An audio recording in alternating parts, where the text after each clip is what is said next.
찬송 299장을 찬양하며 10월 6일 수요일 새벽 기도회를 하나님 앞에 올려드립니다.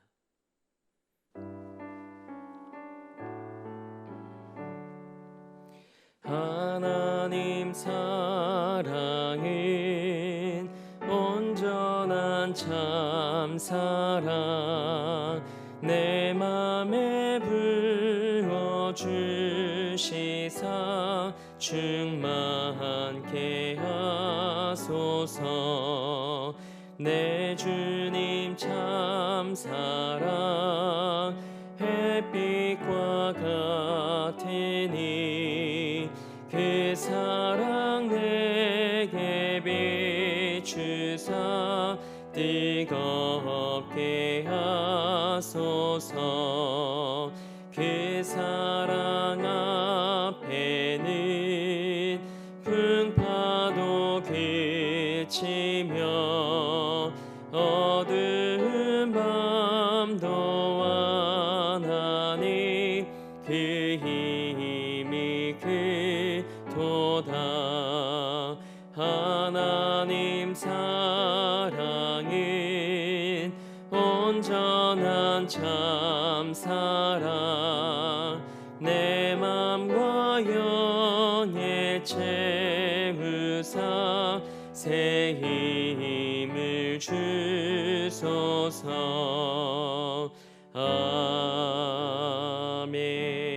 아멘. 사도신경으로 우리의 신앙을 고백합니다.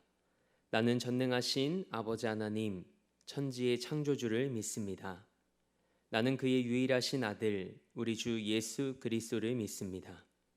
그는 성령으로 잉태되어 동정녀 마리아에게서 나으시고 본디오 빌라도에게 고난을 받아 십자가에 못 박혀 죽으시고 장사된 지 사흘 만에 죽은 자 가운데서 다시 살아나셨으며 하늘에 오르시어 전능하신 아버지 하나님 우편에 앉아 계시다가 거기로부터 살아있는 자와 죽은 자를 심판하러 오십니다. 나는 성령을 믿으며 거룩한 공교회와 성도의 교제와 죄를 용서받는 것과 몸의 부활과 영생을 믿습니다. 아멘. 우리 찬송 250장 힘차게 박수하며 한 장 더 하나님 앞에 영광 올려드립니다.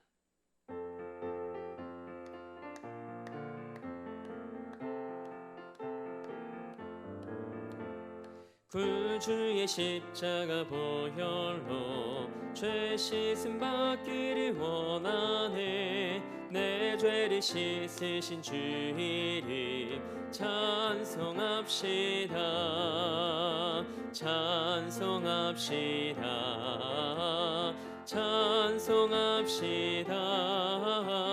내 죄를 씻으신 주 이름 찬송합시다.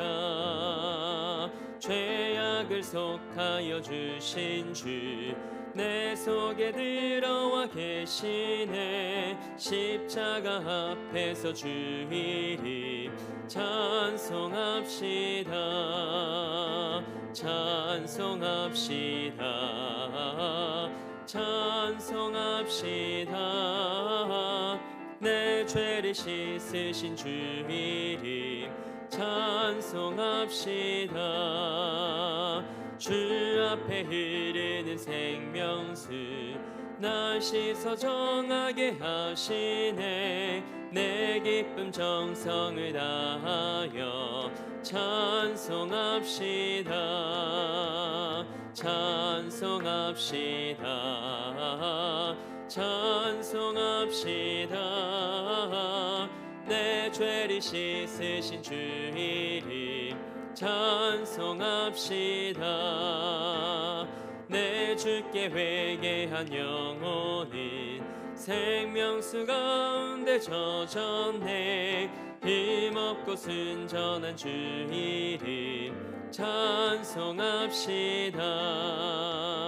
찬송합시다. 찬송합시다. 내 죄를 씻으신 주 이름 찬송합시다. 오늘 우리에게 주신 하나님의 말씀은 출애굽기 27장 1절에서 2절 말씀입니다. 하나님의 말씀을 받겠습니다 고백한 후에 저와 여러분 한 목소리로 합독하겠습니다. 하나님의 말씀을 받겠습니다. 너는 조각목으로 길이가 5규빗, 너비가 5규빗의 제단을 만들되 네모 반듯하게 하며 높이는 3규빗으로 하고 그 네 모퉁이 위에 뿔을 만들되 그 뿔이 그것에 이어지게 하고 그 제단을 놋으로 싸고. 아멘. 하나님의 말씀으로 새로운 하루를 여는 사랑하는 성도님들의 삶이 하나님과 그분의 말씀을 더욱 사랑하게 되길 주님의 이름으로 축복합니다. 오늘은 번제단에 담긴 하나님의 마음이라는 말씀의 제목으로 하나님의 말씀 함께 나누고자 합니다. 우리가 살아가는 이 세상에 존재하는 모든 것에는 목적과 의미가 담겨 있습니다. 여러분과 저의 삶도 마찬가지입니다.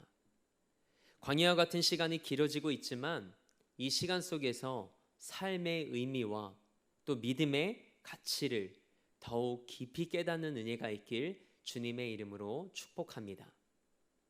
오늘 말씀은 성막에 들어서면서부터 가장 먼저 보이는 성막 뜰에 위치한 제단에 대한 말씀입니다.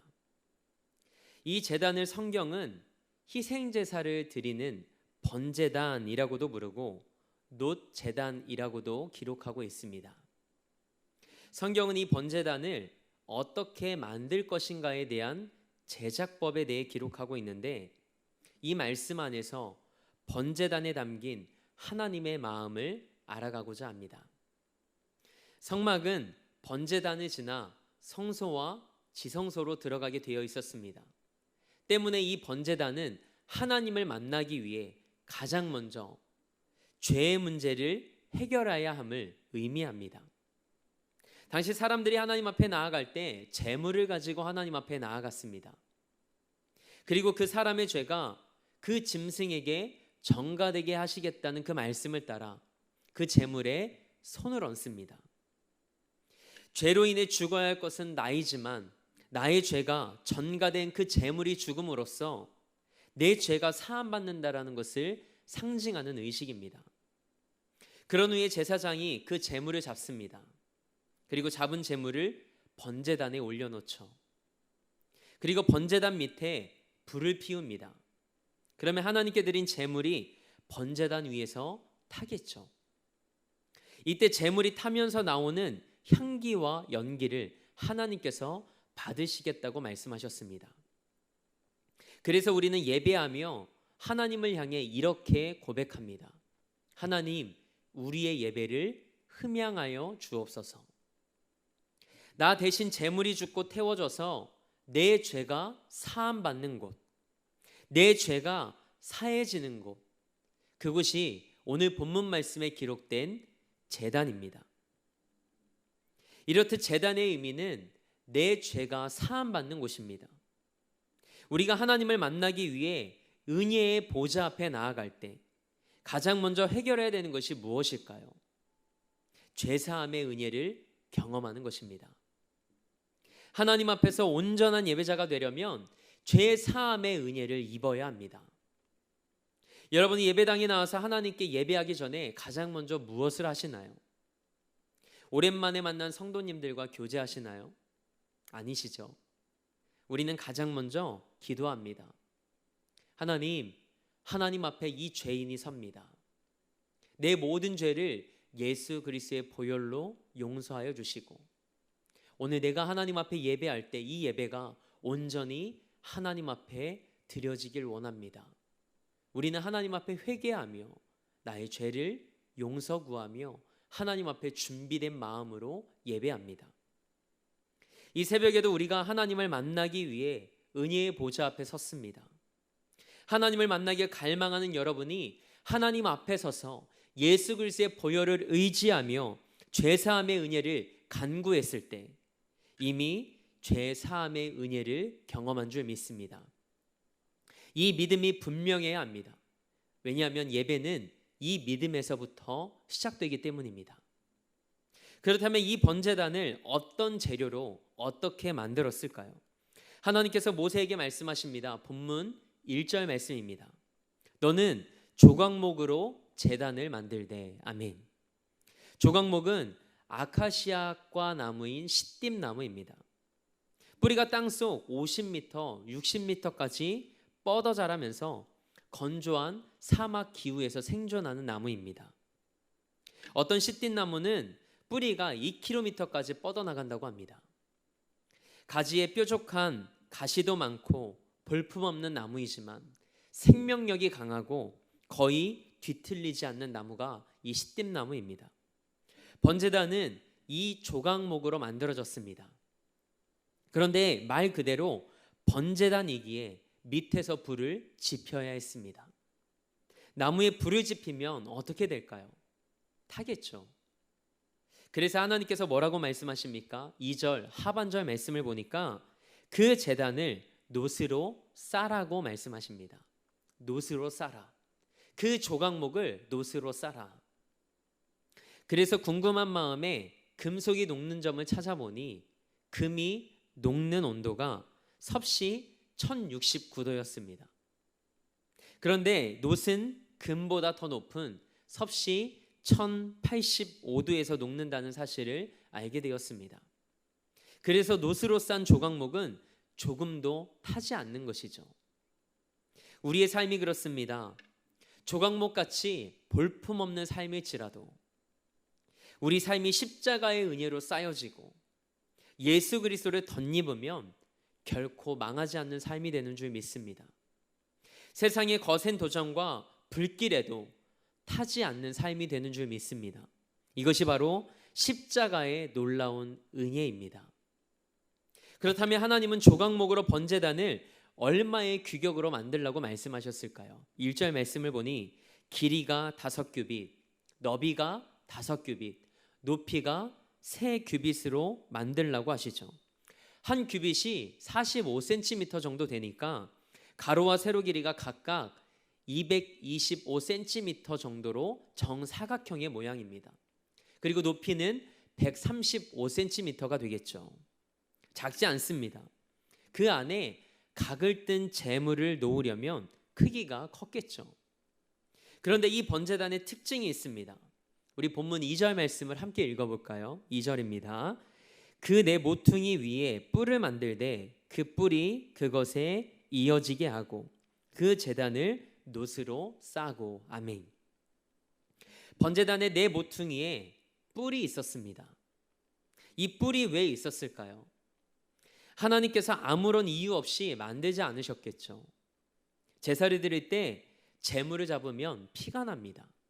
그 피를 이 뿔에 바르라고 하나님께서 출애굽기 29장 12절 말씀에서 말씀하고 계십니다. 제물의 피가 제단의 뿔에 바르는 것을 통해 이 뿔이 하나님의 죄사함을 받는 장소라는 것을 상징합니다. 그래서 그 뿔을 구원의 뿔이라고 했습니다. 성경에 구원의 뿔이라는 단어가 많이 기록되어 있습니다. 구원의 뿔이시요 나의 산성이라 나의 하나님 나의 하나님, 이런 찬양도 있죠. 시편 18편에서 다윗이 고백한 그 고백입니다. 그럼 이 뿔을 왜 구원의 뿔이라고 했을까요? 아무리 큰 죄를 지은 사람이라 할지라도 성막으로 들어와 이 제단의 뿔을 잡으면 그 사람을 그 누구도 해하거나 죽이지 못하도록 하는 법이 있었기 때문입니다. 그래서 구원의 뿔이라고 했습니다. 그런데 오늘을 살아가는 우리에게는 번제단이 없습니다. 그러면 우리에게는 구원의 뿔이 없는 걸까요? 누가복음 1장 69절 말씀을 보니까 하나님께서 우리를 위하여 구원의 뿔을 그 종 다윗의 집에서 일으키셨다고 기록하고 있습니다. 다윗의 후손에서 구원의 뿔을 일으키셨답니다. 그분이 누구일까요? 바로 우리 예수님이십니다. 구약시대의 번제단의 구원의 뿔을 잡았을 때 구원을 얻은 것처럼 오늘 이 시대를 살아가는 우리에게는 예수 그리스도가 구원의 뿔이신 줄 믿습니다. 그래서 오직 예수님만이 구원의 길이십니다. 오직 예수님만이 우리 삶의 이유이십니다. 그 예수 그리스도를 붙잡고 하나님께서 허락하신 이 하루를 주 안에서 넉넉히 승리할 수 있는 여러분의 삶이 되길 축복합니다.